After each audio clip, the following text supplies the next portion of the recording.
Alors, il est vrai que lorsqu'on entend parler théâtre, beaucoup de personnes pensent tout de suite à Molière, ils vont penser à énormément de grands écrivains qui ont fait de belles choses, de très belles choses. Et bien moi, je dirais que nous avons aussi un théâtre en Guadeloupe. Nous avons un théâtre caribéen, nous avons un théâtre qui est propre à nous. Le mot théâtre ne doit pas nous faire peur.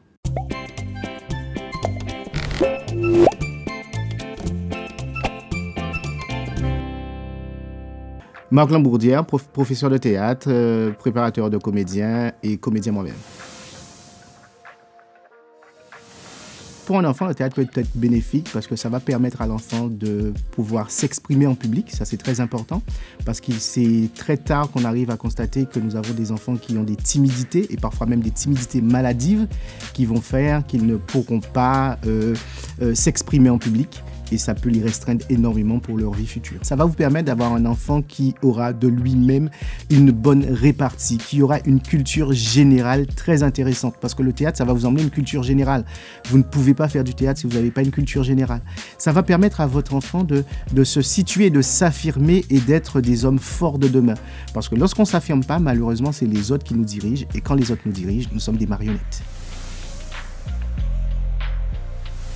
On peut commencer le théâtre à partir de 5 ans, comme ça. Et alors, on dit théâtre, mais c'est plus de l'expression corporelle. C'est pour permettre à l'enfant de se situer dans son environnement, dans son espace, et pour qu'il puisse s'approprier son espace. Donc, à partir de 5 ans, c'est bien. Parfois même 4 ans pour les enfants qui auraient de l'avance, qui seraient plus développés. Un style plus adapté pour les enfants, moi je dirais qu'il faut surtout faire attention pour ne pas dénaturer le naturel de l'enfant. Parce que le style plus adapté, on irait plus pour les adultes, pour qu'ils aient un théâtre, on va dire, plus comique, théâtre de boulevard, dramaturge, tout ce qui existe. Mais pour un enfant qui est là plus pour apprendre, il est préférable de ne pas le dénaturer. Alors, ce que j'entends par ne pas dénaturer l'enfant, c'est-à-dire que les enfants, quand ils grandissent, portez attention à votre bébé. Là, on parle de bébé, nous ne sommes pas encore sur l'enfant qui ferait le cours de théâtre. La façon qu'il s'amuse. Très souvent, vous avez des enfants qui vont s'amuser en faisant beaucoup de bruit. Il y a d'autres qui vont s'amuser en étant dans leur coin. Il y a qui vont s'amuser en cherchant à avoir des gens autour d'eux. Donc ça, il faut faire en sorte de ne pas dénaturer cette spontanéité qu'ils ont. Et c'est au fur et à mesure, quand ils vont rentrer dans les âges, qu'on va travailler quelque chose de plus spécifique avec eux. Donc c'est ce que j'entends par ne pas dénaturer l'enfant. Pour un enfant, on va dire à partir de 5 ans, il faut travailler avec l'enfant entre 45 minutes et 1 heure. Parce que les enfants, comme tout le monde, comme vous le savez, on ne peut pas garder leur attention longtemps. Donc cela ne servirait à rien de partir sur 1h30 ou 2 heures avec l'enfant. Et il faut que ça soit très ludique. Alors moi, je me plais à dire pour mes cours que c'est plus l'enfant qui travaille avec le professeur. Là, il faut faire attention à ça. Donc, c'est d'après l'humeur de l'enfant, d'après la façon que l'enfant est le jour où nous l'avons, qu'on va travailler. Dans un cours d'1 heure, l'attention réduite de l'enfant, premièrement, on va toujours commencer par des exercices de bonjour, de salutation, de se croiser dans l'espace, pour qu'on puisse faire à l'enfant oublier l'espace d'avant. Donc, j'étais à la maison, je suis monté en voiture, je suis venu vers le cours. Donc, on va faire cette rupture-là avec le bonjour, avec la salutation. Et on va accentuer des moments forts et des moments faibles. Alors, les moments forts, bien sûr, on va mettre les activités qui vont s'enchaîner pour pouvoir réveiller l'enfant. Et les moments faibles, on va dire que là, c'est l'enfant qui va dominer au moment où il va être en baisse d'attention par rapport à l'adulte en face. Les enfants, parce que les cours se font à plusieurs. Donc, quand ils sont en baisse d'attention avec l'adulte en face, là, c'est l'adulte qui va s'amuser avec eux. Oui, c'est vrai que lorsqu'on a un enfant agité, très souvent, on a envie d'aller vers des sports de combat parce qu'il y a une discipline. On a envie d'aller au foot parce qu'il y a une discipline ou quels que soient les autres sports parce qu'on se dit que là, il y a une discipline. Il faut savoir, au théâtre aussi, il y a une discipline. Au théâtre, c'est comme tout. Si on ne sait pas écouter, si on ne sait pas analyser, si on ne sait pas comprendre, on ne va pas réussir.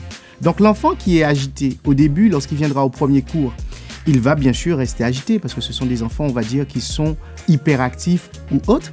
Mais au fur et à mesure, lorsqu'il va entendre des ordres, entre guillemets, et qu'il faut reproduire, comme on travaille en groupe, il faut savoir qu'un enfant agité en groupe, lorsqu'il sent qu'il n'arrive pas à faire ce qu'on demande, eh bien, il va se calmer rapidement pour bien comprendre ce qu'on lui demande. Donc, effectivement, le théâtre est bien approprié pour un enfant qui serait agité.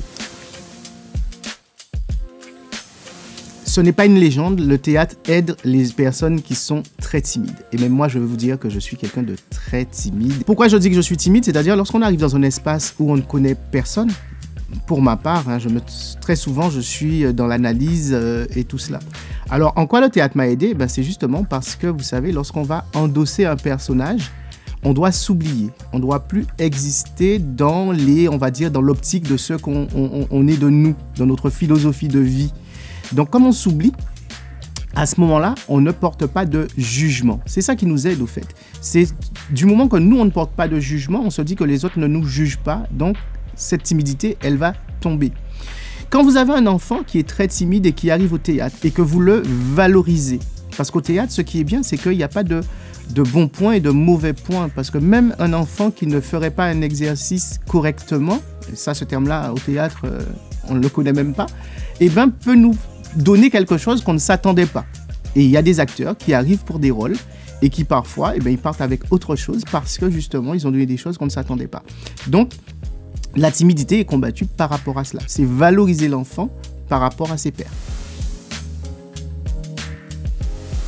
Alors, il est vrai que lorsqu'on entend parler théâtre, beaucoup de personnes pensent tout de suite à Molière, ils vont penser à énormément de grands on va dire, écrivains qui ont fait de belles choses, de très belles choses. Eh bien, moi, je dirais que nous avons aussi un théâtre en Guadeloupe. Nous avons un théâtre caribéen, nous avons un théâtre qui est propre à nous. Le mot théâtre ne doit pas nous faire peur. Mais le problème, c'est que nous devons d'abord instruire, parce que là, on parle de prendre des cours de théâtre, mais nous devons aussi emmener nos enfants à regarder des pièces de théâtre. Et les emmener à regarder des pièces de théâtre, ça va développer en eux l'envie de faire du théâtre. Comme pareil, où ils vont voir d'autres professions et ils ont envie de le faire. Il faut qu'on arrive à donner à nos spectateurs, je parle d'enfants, ça peut être d'autres, à leur donner des pièces de manière à ce que ça puisse les développer, qu'ils puissent avoir envie de faire.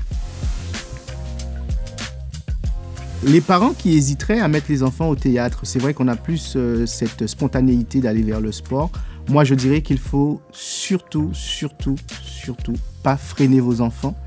Ils peuvent aller au théâtre parce que ça va permettre à cet enfant de s'exprimer, d'être dans un cadre hors école, famille, et ça va lui faire développer d'autres expressions, d'autres univers, d'autres envies. Ça va lui permettre d'explorer. Donc, au même titre qu'on ferait du sport, il est important aussi de faire une expression corporelle, pour enlever le terme théâtre, pour qu'on puisse justement savoir qui on est. Ça, c'est important. Le théâtre vous permet de savoir qui vous êtes et vous permet vraiment de vous exprimer comme vous souhaitez le faire. Tout à fait, le théâtre peut aider sur le plan scolaire parce que le théâtre, lorsqu'on apprend une pièce, apprendre, c'est retenir. Mais apprendre aussi, avant, c'est de comprendre ce qu'on doit retenir. Donc, ça va permettre à l'enfant de justement développer cette phase de retenir ses leçons parce qu'il aura des méthodes de travail. Il y a une méthode qui fonctionne très bien, chers parents, que je peux vous donner pour vos enfants. Lorsqu'ils apprennent une leçon, il faut que l'enfant puisse lire la leçon très bien une première fois. Il lit sa leçon tranquillement, une fois, deux fois, trois fois. Et après, vous lui permettez de vous restituer la leçon le plus rapidement possible. Pourquoi ? En allant vite, le cerveau, lui, il est obligé d'être en avance par rapport à ce que vous dites. Et ça va permettre à l'enfant d'aller chercher plus rapidement ce qu'il doit restituer. Donc, c'est une méthode pour qu'on puisse retenir une leçon. Et c'est ce que j'applique avec les comédiens que je forme pour qu'ils puissent faire des castings et autres, et monter sur scène.